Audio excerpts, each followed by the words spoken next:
Hello YouTube, nandito tayo ngayon syempre sa ating YouTube channel. At alam nyo na, papanoorin natin yung horror doll ni ni Rated Corina. So yun, huwag na natin tong patagalin, sisiri na natin to. Tara na. Gawin ninyo kung ang isang manika na laruan ang literal na nakikipaglaro sa inyo? Kung ako yan, itatapon ko yan. O siguro dadalhin ko sa simbahan, ganun. Pwede ba yun? Di ko sigurado. Pero kung ako, hindi ko nahawakan yan. Hindi para malibang at maging happy, kundi para ikaw ay guluhin at saktan. Ito ba yun? Ito ba yung manika na yun? Sinasabi ni Ma'am Corina. Ang cute pa naman ng babae. Nagti-TikTok tapos may nakikipag-TikTok din. Mayroon din palang nagkikipag-TikTok ng manika. Creepy nun para. Ang kakatuwang paggalaw mismo ng manika. Ayun no. Nakunan pa sa Gumalaw video. nga par. Meron bang mga manikang yung gumagalaw yung buong katawan, yung mga debattering manika ganun. At nag-viral sa TikTok. Ano ang nagpapagalaw sa stuffed toy na ito? Battery. Tingin ko battery, di ko alam. Ito Totoo nga, kayang oh, di ba? May maligno? battery oh. Mas Merong mga manikang mga mga debattering, pero hindi ko sigurado kung kaya niyang igalaw yung buong katawan niya. natuklasan sa sinasabing horror doll. Pagpatak ng alas 3 ng hapon. Pinaniniwala ang oras kung kailan patay daw si Hesu Kristo. Ganun ba yun? Araw-araw ba yung ganun? Araw-araw ba yun? Yung ganung klaseng paniniwala. Kilabot, takot, at kaba ang nararamdaman ng ilang residente dito sa Nasugbu, Batangas. Shoutout dyan sa mga taga Nasugbu, Batangas dyan. Guys, kumusta kayong lahat?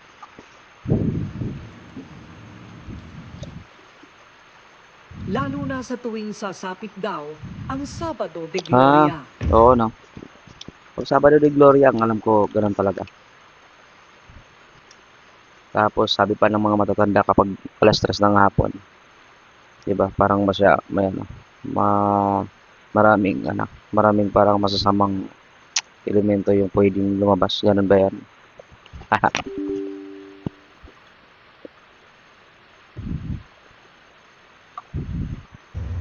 Na siyang sinasabing ikalawang araw ng kamatayan ng Panginoon. Mm-hmm. At pinaniniwalaan ng ilan na mas malakas daw ang puwersa Yan. ng Yun kadiliman. nga yan.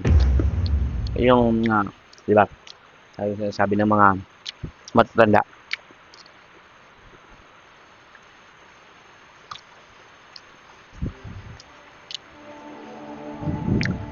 Kasabay ng pangambang ito, ang ilang residente ng Pasensya na pala kayo guys kung medyo pangit yung audio siguro natin ngayon.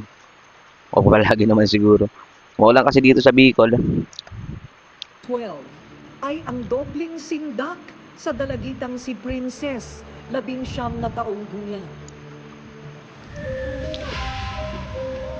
Nakakatakot yan, no? Kung mayroong talagang ganyan, no?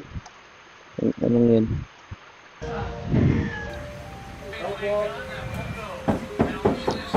Kay Princess Mercado. 3 taon pa lang ang nakalipas nang makuha ni Princess ang iniregalong manika sa kanya ng kanyang tiyahin. Talog. Ilang taon na kaya si Princess, no? Bata pa ba siya? Sariwa pa sa kanyang alaala ang ningning ng mga mata nito na kung titingnan ay para bang Nakakatakot talaga yung manika. Ako talaga natatakot talaga ako sa manika. Kahit mukhang Barbie pa yan. Nakakatakot. isang normal na laruan lang. Pero may nakakubli palang misteryo. Nakakatakot yung mga sound effect ng no? Rated Corina, no? Gaya ng ibang kabataan, libangan din ni Princess ang social media. At isa sa paborito niyang gawin ang mag-TikTok. Nagigising kanina pa. Hindi tayo dyan, baka makapira tayo. Ay, ito na. Princess, may napansin sa Gumalaw. video. Ang manika kasi sa background ni Princess, tila nakisabay din sa pagsayaw. Kitang gumalaw ang ulo Kakatakot, nito no? na parang tiningnan pa si Princess. Actually po, hindi ko po talaga Grabe naman yun. napansin po yung video na yun. Ang napansin ko po talaga doon yung mga comment po ng mga tao sa TikTok vid ko po na gumalaw po sa likod ko yung manika, kaya nagulat po ako. So kitang-kita po yung paggalaw talaga nung ulo ng manika na parang pinapanood niya yung amo niya. Pero ako, para sa akin, di battering manika yun. Promise. TikToker habang sumasayaw. So posible ba talagang possessed itong manika na ito? Kinausap ko yung sumapi at sinabi niyang siya nga ang Oh? pumasok. Kasi tinitingnan niya yung Talaga? ate niya. Actually, ang treatment niya doon sa babae ay ate niya. So, ginaya niya. Gagayahin niya. Ate niya? Bakit? Bakit ate niya? Ate niya yam? Nagaya niya nga Okay. doon sa pamamagitan ng manika. Pero siya rin nagulat eh. Pero ba't di battery? Di ba? My God! Itinapon ni Daddy Oliver ang manika. Regalo to sa Pero kinuha ito ni Princess dahil may sentimental value daw ito sa kanya. Kasama palagi ni Princess ang manika kahit saan daw siya magpunta. Ang simpleng TikTok video na ito ay Nakaset up talaga yung mga nakakatakot, no? Parang tunay ng mga bata, no? Sold isang mekaniko.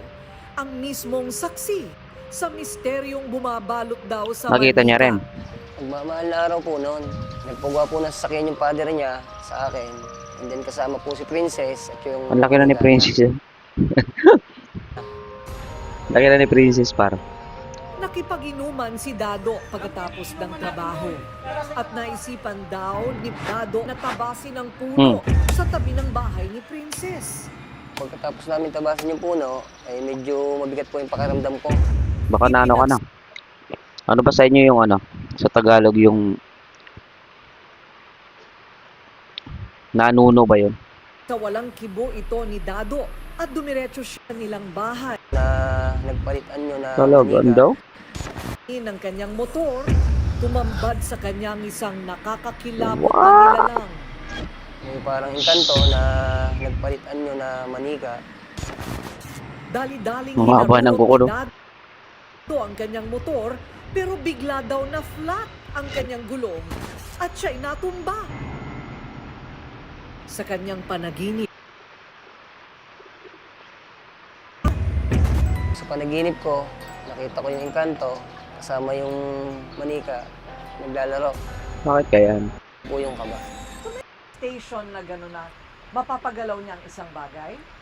Oo, lalo na kung ito araw ng Biyernes Santo. Nakakatakot to pa. Parang totoo, no? Mapahapon ng Biyernes Santo. Because ito daw At malakas ilang linggo lang ang nakararaan, nag-sleep over si Allen sa bahay ni Princess. Naglalaro po kami ni Suki sa may sala po. Sa manika, ang magiging simula pala ng kanyang nakakakilabot na karanasan. Patulog na raw sana noon sina Allen at Princess nang biglang nagwala si Ano si Allen. Hannibal, par?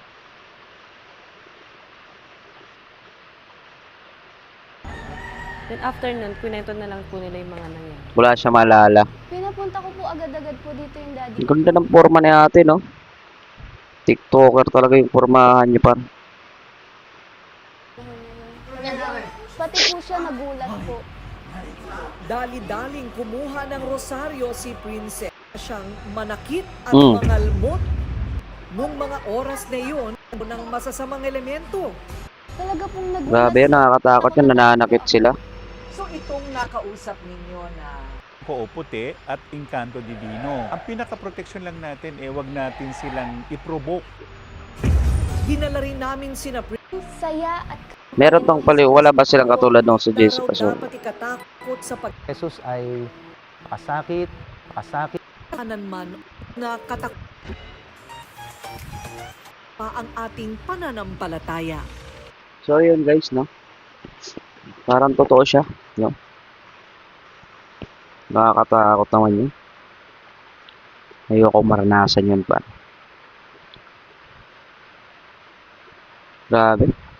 So, yun lang guys. Salamat sa mga nanonood. At syempre, huwag niyong kalimutan na mag-like and subscribe sa ating YouTube channel, syempre. At kita-kita ulit tayo sa susunod na video. Salamat.